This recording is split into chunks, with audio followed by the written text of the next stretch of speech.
Okay, back in the garage on this Sunday afternoon. We have the left door and the left quarter panel ready for a couple of coats of primer.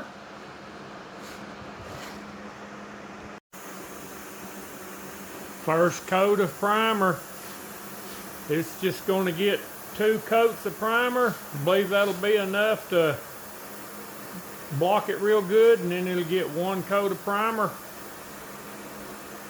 After 2 coats of primer after that, I guess, and that way I can final block it.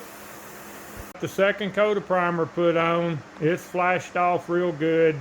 We're calling it a day today.